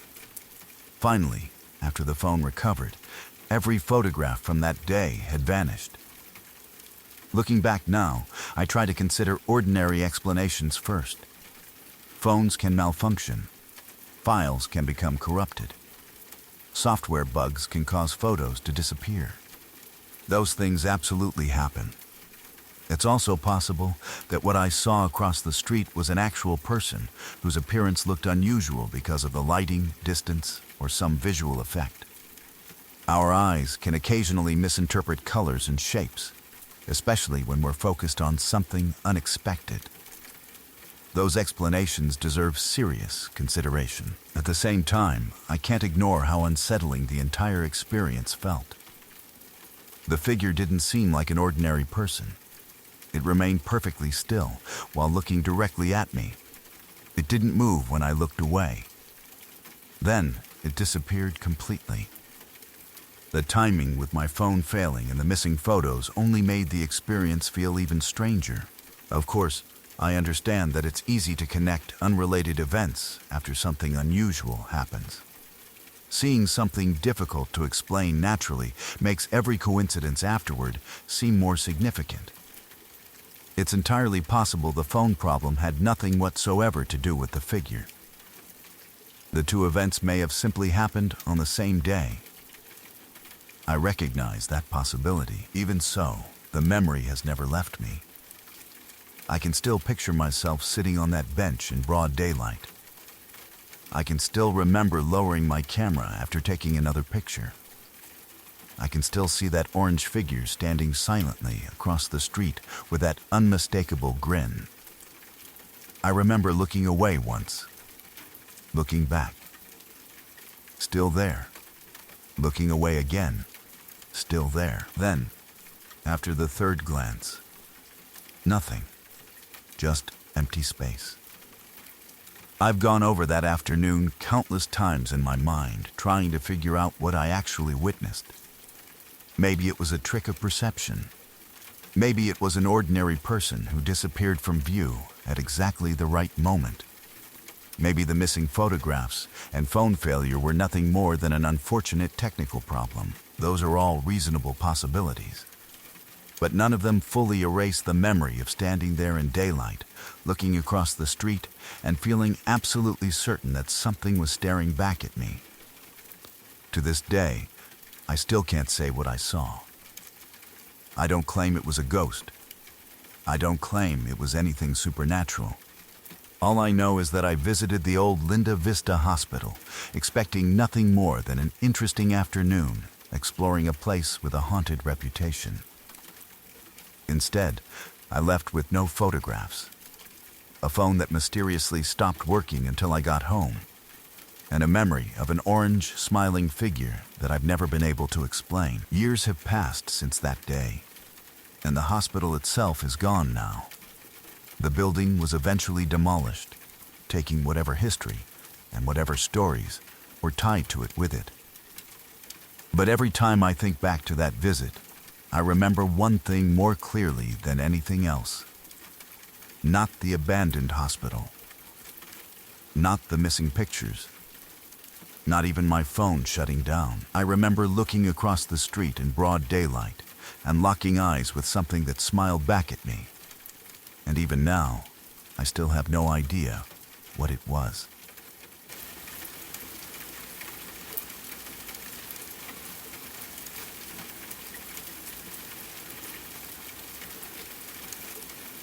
One night, my friend and I were on a trip together. We had spent most of the day exploring, and by the time evening came around, we still weren't ready to call it a night. Instead of staying inside, we decided it would be fun to go for a walk. At the time, it sounded like a great idea. The area where we were staying was peaceful and quiet, far away from busy streets and city lights. There was a walking path that ran alongside a large forest, and we thought it would be a nice place to enjoy the cool night air. It was already quite late when we headed out. The sky was dark, with only a little moonlight breaking through the clouds. The path ahead was easy enough to follow, but everything beyond it disappeared into darkness. On one side was the open trail, and on the other stood the forest, its trees packed closely together, their branches forming a wall of black shadows. At first, everything felt calm. The only sounds were our footsteps and the occasional breeze moving through the leaves. We talked about random things as we walked, laughing and enjoying the quiet. It was one of those moments where everything seemed peaceful.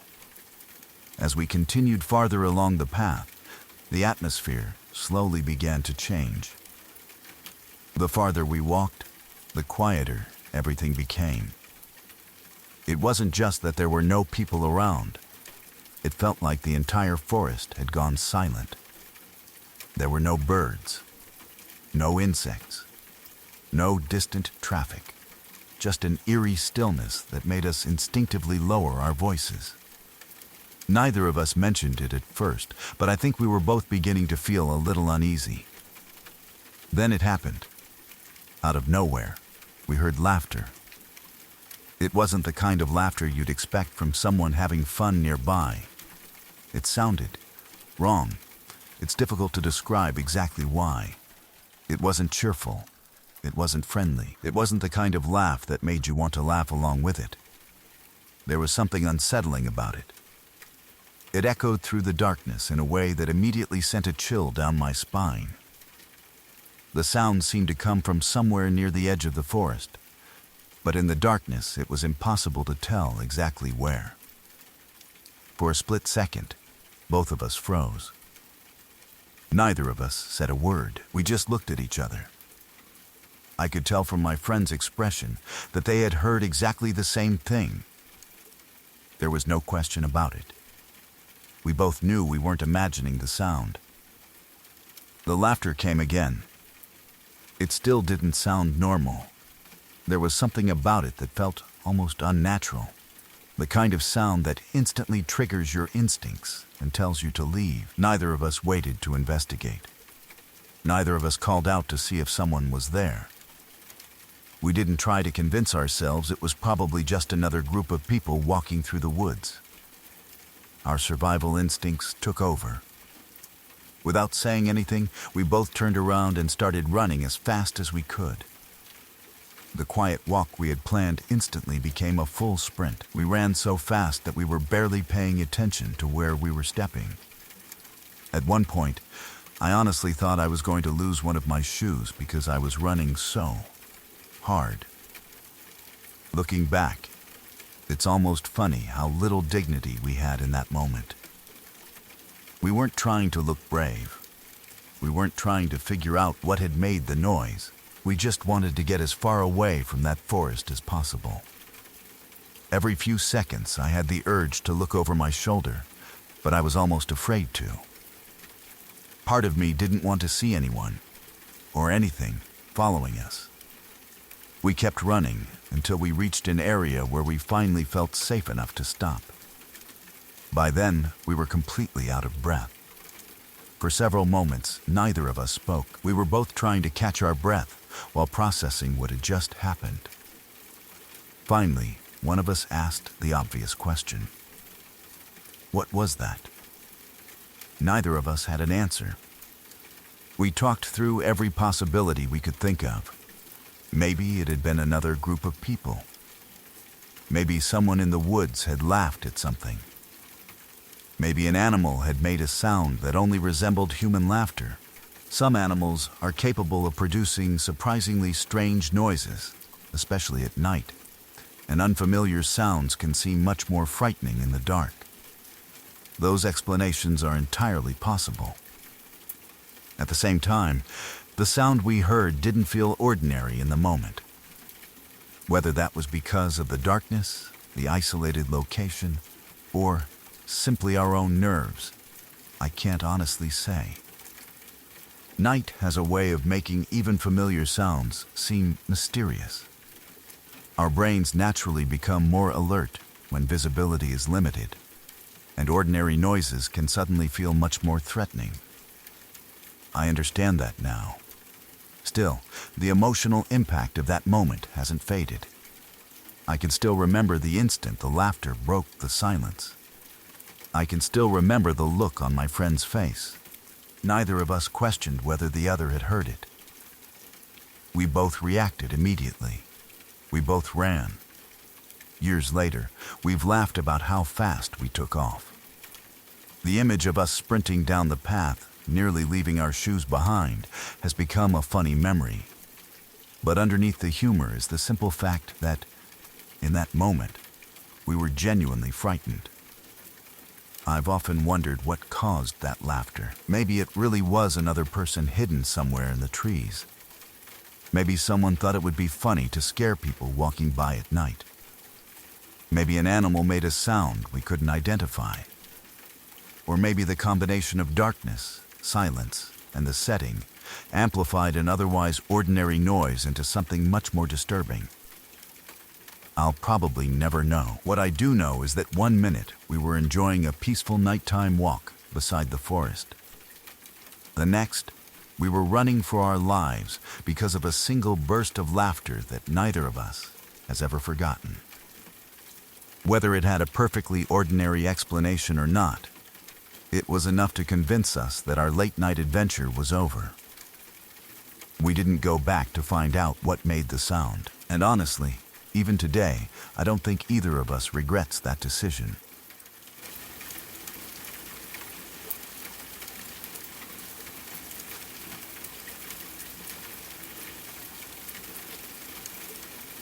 When I was around 12 or 13 years old, I had an experience that I still think about from time to time. Even now, years later, it gives me chills whenever I remember it. At the time, my family lived in an old house. I don't know if it was actually haunted, or if it was simply one of those old homes that naturally felt unsettling after dark. But it definitely had an atmosphere. The floors creaked. The walls made strange noises as the temperature changed, and when the house was quiet, every little sound seemed louder than it really was. Like a lot of old houses, it had plenty of character. It also happened to be the kind of place that made your imagination work overtime whenever you were home alone. One particular night, I was the only person in the house. My mom had gone out with her boyfriend, and my older sister was out with her friends. I don't remember exactly what time it was, but it was already late enough that the whole neighborhood had gone quiet. Being home alone didn't bother me much during the day. At night, though, it was completely different. Every creak sounded like footsteps. Every shadow looked suspicious. I remember lying upstairs in bed trying my hardest not to fall asleep.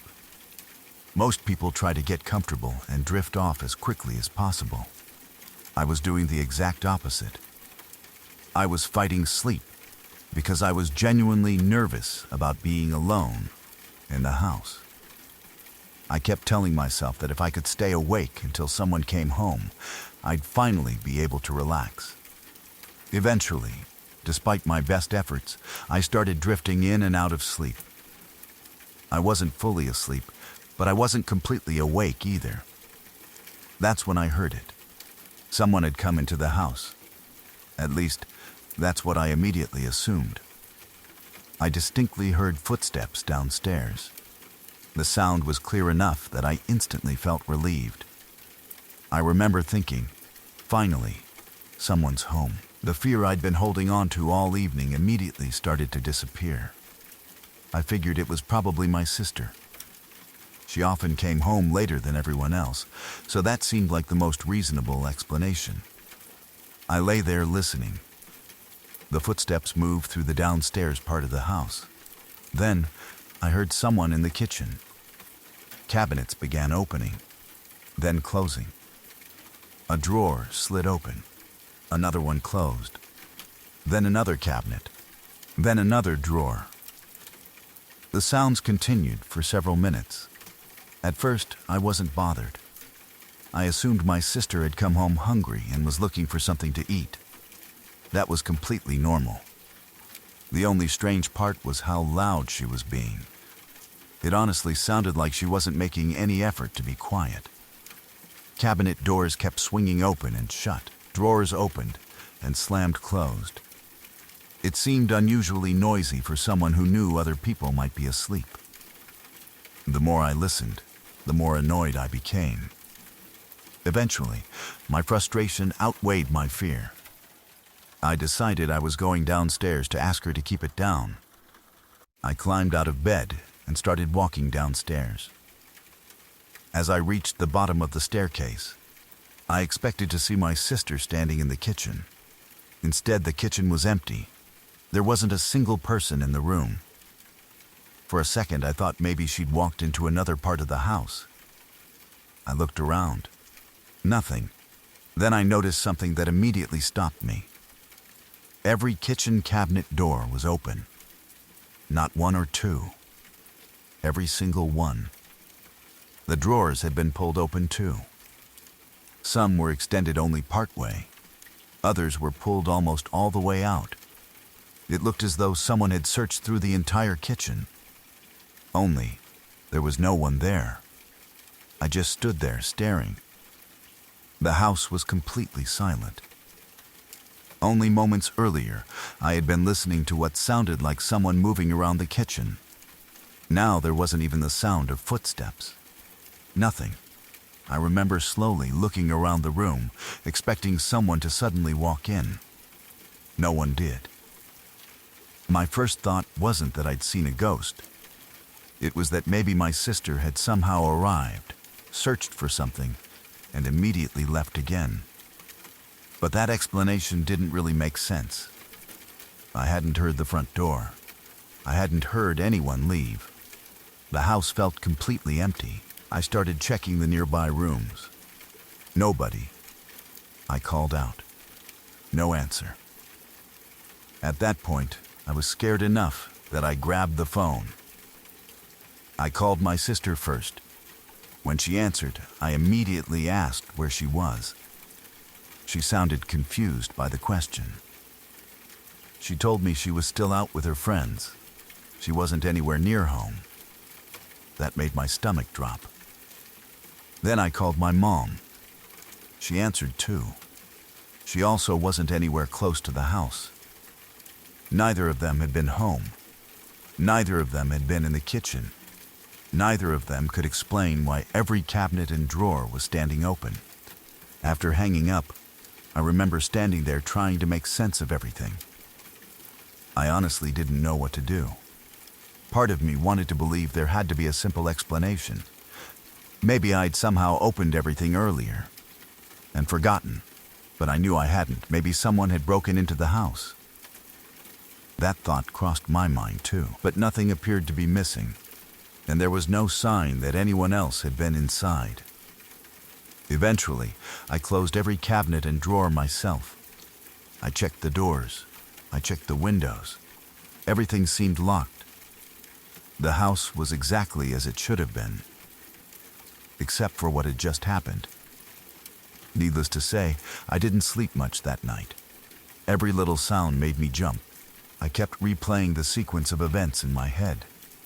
The footsteps, the cabinets, the drawers.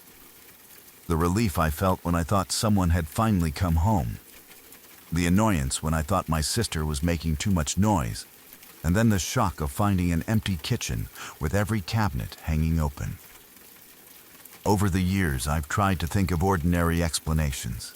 One possibility is that I was in that strange state between sleeping and waking. People can experience remarkably vivid auditory hallucinations as they're drifting off to sleep. It's a well-documented phenomenon, and sometimes those sounds seem completely real. That explanation could account for hearing footsteps or cabinet doors.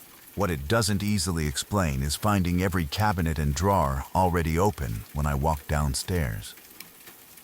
Could I have remembered that part incorrectly after all these years? It's certainly possible. Memory isn't perfect, especially memories from childhood. Our brains naturally reshape experiences over time, sometimes combining details without us realizing it. I recognize that. I've also wondered whether someone else briefly entered the house for some completely ordinary reason. But again, I never found any evidence that anyone had been there. No missing belongings, no damaged locks, nothing out of place besides the cabinets themselves. The older I've gotten, the more I've accepted that I may never know exactly what happened that night. Maybe it was an unusual combination of exhaustion, fear, and imperfect memory. Maybe there was a perfectly logical explanation that I simply overlooked. Or maybe it was one of those experiences that refuses to fit neatly into any category. What makes the memory so vivid isn't just the open cabinets. It's the emotional progression. I went from feeling terrified because I was alone to completely relieved because I believed someone had finally come home, to mildly irritated because I thought my sister was making too much noise, and finally to absolute disbelief when I realized there wasn't another person in the house. That sequence has stayed with me far more than the cabinets themselves. If I had simply walked downstairs and found everything open without first hearing someone moving around, I probably would have questioned my own memory immediately. But hearing what sounded like someone walking through the house made the situation feel completely real. Even today, whenever I hear old houses creak at night or cabinets shifting in quiet kitchens, I'm reminded of that evening. I can still picture myself standing at the bottom of the stairs. The lights were on. The kitchen was empty. Every cabinet door hung wide open. Every drawer had been pulled out.